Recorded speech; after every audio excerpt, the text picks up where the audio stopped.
Okay, so in this video, we're going to be breaking down Rodtang versus Takeru, and we're going to be making our prediction.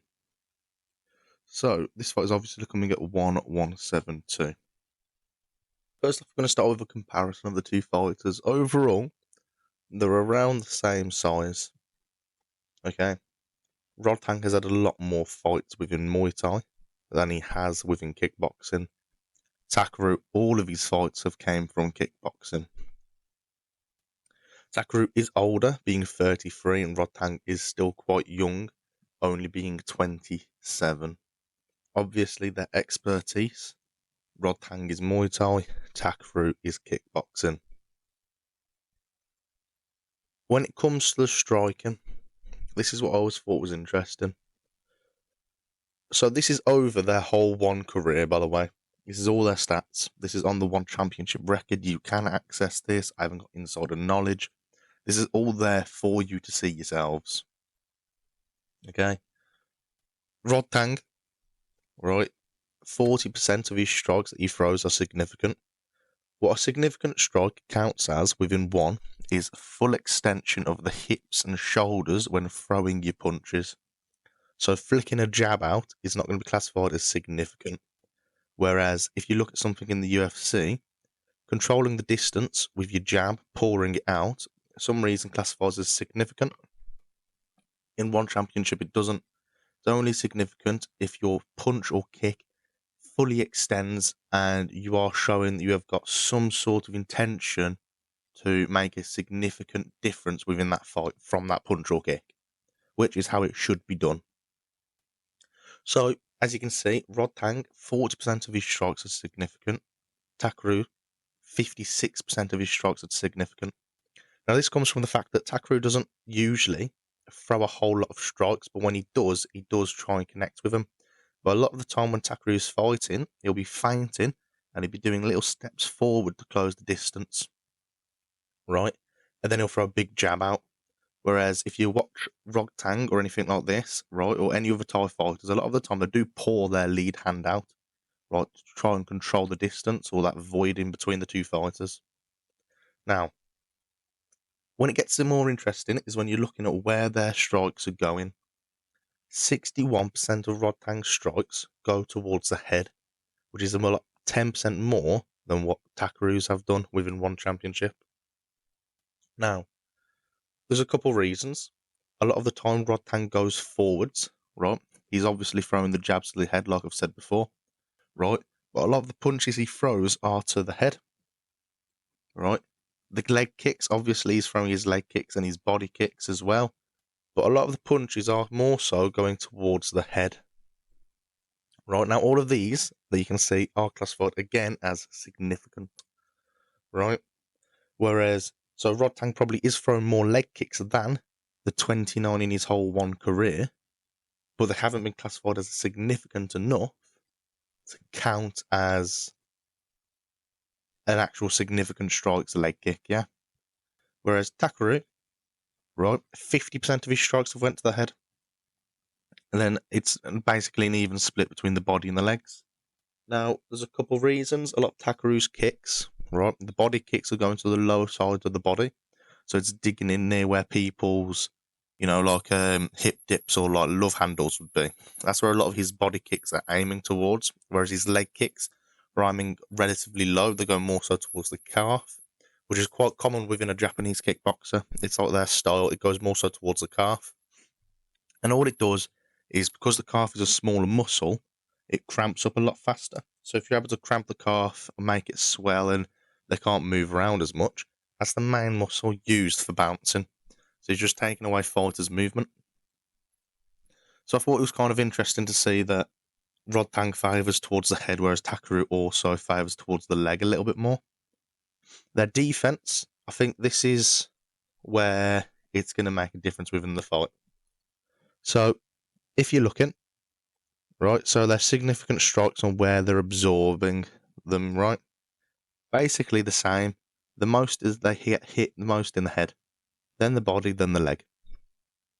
But if you look at strikes received and how many significant they've actually absorbed, Rodtang has only got 30%, whereas Takeru's is nearly double that at 56% of absorbed, right? Now, there's a couple of reasons, right?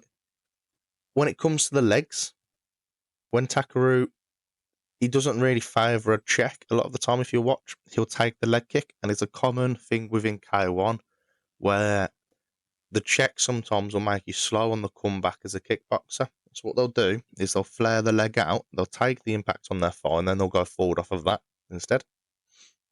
And don't get me wrong, I think someone seriously messed up the percentages because I'm looking at them now from the one website, and Takeru's took 70 kicks to the leg, and he's only took 30 to the body.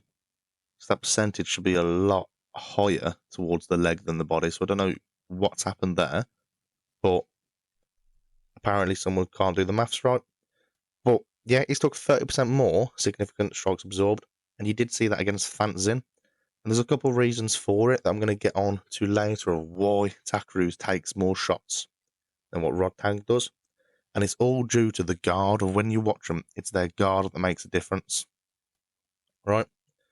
The achievements, though, let's not just forget about it. Right?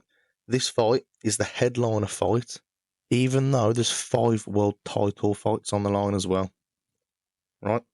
Takeru is the only freeweight champion within K1 history, being the former K1 Super Featherweight champion, K1 Featherweight champion, and the K1 Super Bantamweight champion. Whereas Rodtang is a 1 flyweight Muay Thai champion with 5 defences, an Omni Stadium Super Featherweight champion with 2 defences, and a Max Muay Thai 125-pound champion with 1 defence.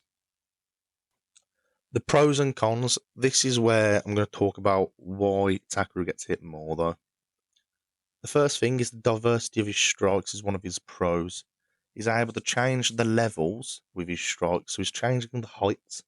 He doesn't always go for the head, right? He targets the body as well. He sets it up quite nicely, steps through with the lead kick to gain the range, right? But he's also targeting the leg a fair bit, right? Whereas Rodtang, he sets up the leg kick, so that's why he's throwing a little bit less. Whereas Takeru will start a combo with a leg kick, right?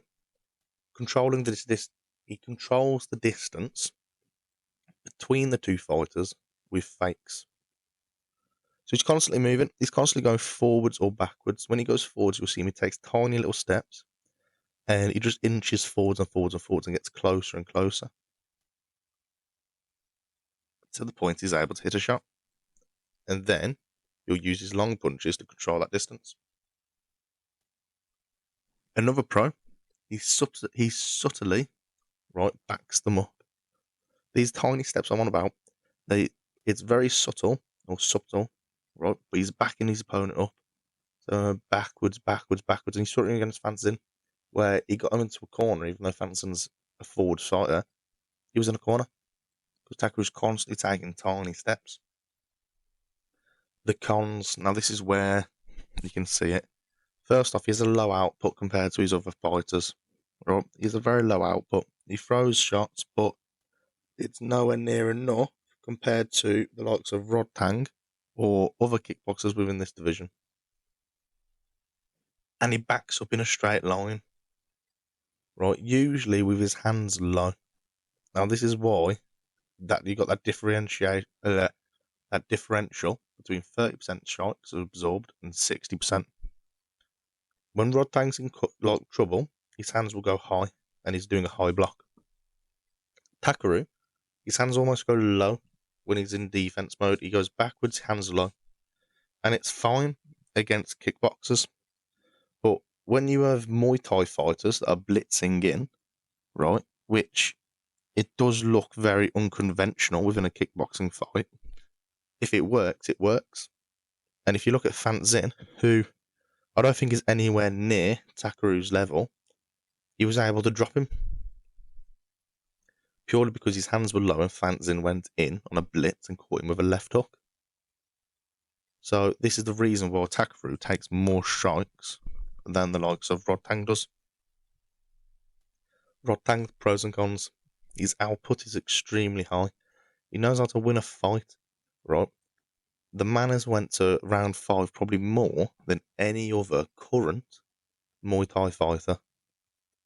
He has got extremely good power, and he can take a shot. I don't think there's many times where Rodtang is going to get knocked out, right, or rocked within his whole career.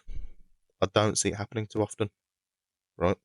And he's very good within close range. Now, the reason he's very good within close range is all because of his guard. His guard is a high guard. Usually, there's a rule of the closer you get, the higher your hands should go. And that's perfect. Takeru doesn't do this. His hands still low a lot of the time. He throws his jab from his hip, which isn't bad. I'm not saying I'm any better than one of the best kickboxers in the world. But when you come to a professional level, it's just them slight little things that have made you a great pro can also be your downfall as well. Rodtang's problems, he doesn't target his the legs, or if he does, he's not pulling enough power on to make it a significant leg strike. And this is one of the bigger ones. He can't slip into a clinch like he does in Muay Thai. Rodtang is amazing in Muay Thai and slipping, going straight into a clinch. You can't do this in kickboxing. So it's going to be a lot harder for him, I think, personally, defensively, against Takeru. He's going to have to cover up. He's going to have to strike back because you can't use that clinch. Takeru's style is made purely to evade, right? Leg kicks and everything. He just moves backwards, which is very smart. You'd rather avoid an attack than take the attack, but he just gets caught on the outside. Yeah, when he's going backwards to get caught. Rodtang here, he can't, so he's gonna have to go backwards when people are attacking now. He can't stay forwards like he wants to, slip and clinch. So I think that's going to be one of the bigger problems within this fight. Keynotes: it's a 5-round fight. Right, Takeru's only went to the 5th round 3 times, whereas Rodtang has went to the 5th round 43 times since 2013. It is a kickboxing fight, which does favour Takeru, as all of his fights have been kickboxing, whereas Rodtang is mainly Muay Thai. The fight is in Japan, so it will be Takeru who will have the hometown advantage. But Takeru was thinking about retiring before the Rodtang fight. So it's also something to take on note if his heart is actually in the fight. He did say the only reason he stayed around was this fight, but someone who's retiring, I think, has put a little bit too much pressure on this fight, right? Since it's the first time he's fought in Japan in however many years. So I think even him being in his hometown could cause him some trouble. But overall, who wins? I think it's going to be 50-50. I've seen a lot. I've actually went online and I've done who I thought would win. And I was shocked because Rodtang has something like a 90% compared to Takeru's 10 when it comes to fans' predictions. And I think it's going to be a whole lot closer than people think. But I think Rodtang is going to catch him eventually. So I think he'll get the knockout in round 4.